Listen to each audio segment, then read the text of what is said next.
అందరికీ నమస్కారం అండి. స్మిత నాకు ఆల్మోస్ట్ 28 ఇయర్స్ నుంచి తెలుసు. సీతయ్య ఎవరి మాట విన్నట్టు స్మితక్క ఎవరి మాట విన్నట్టు.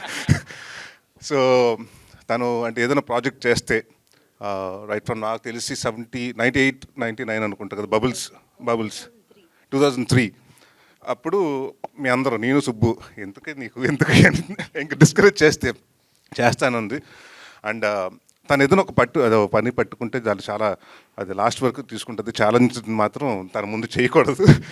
అండ్ వెరీ హ్యాపీ అండి, ఎందుకంటే ఎస్పెషల్ ఆఫ్టర్ కోవిడ్ చాలామంది బీన్ సీయింగ్ అంటే చిన్న జెన్జీలో కూడా చిన్న ఒక షిఫ్ట్ వచ్చింది. ది గోయింగ్ టు భజన క్లబ్స్ కానివ్వండి, లేకపోతే చాగంటి గారు కానివ్వండి, లేకపోతే గరికపాటి గారు ప్రవచనాలు వినటం జరుగుతుంది. And lot of people are always looking up to Instagram or any kind of motivation కోసం. సో బట్ మనలోనూ మనకి చాలా ఇలాంటి తత్వాలు ఉన్నాయి కాబట్టి ఇవన్నీ చాలా జెన్జీ పిల్లలకి అందరికీ రీచ్ అవ్వాలని కోరుకుంటూ wish you all the best Smitha. And బావా, ఆల్ ది బెస్ట్. నేను తెగ తలుచుకుంటున్నారు, కొంచెం వస్తే బాగుంటుంది. నాకు వార్నింగ్ ఇచ్చాడు, కాదు నన్ను పిలవద్దు, నన్ను మాట్లాడమనొద్దు, నాకు టెన్షన్ అన్నట్టు. నువ్వురా ప్లీజ్, లేకపోతే నన్ను బ్యాడ్ అనుకుంటారు ఇక్కడ.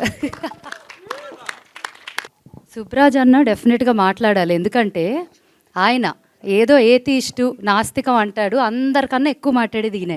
అసలు ఈ ప్రాజెక్ట్ గురించి యుద్ధాలు చేశాడు.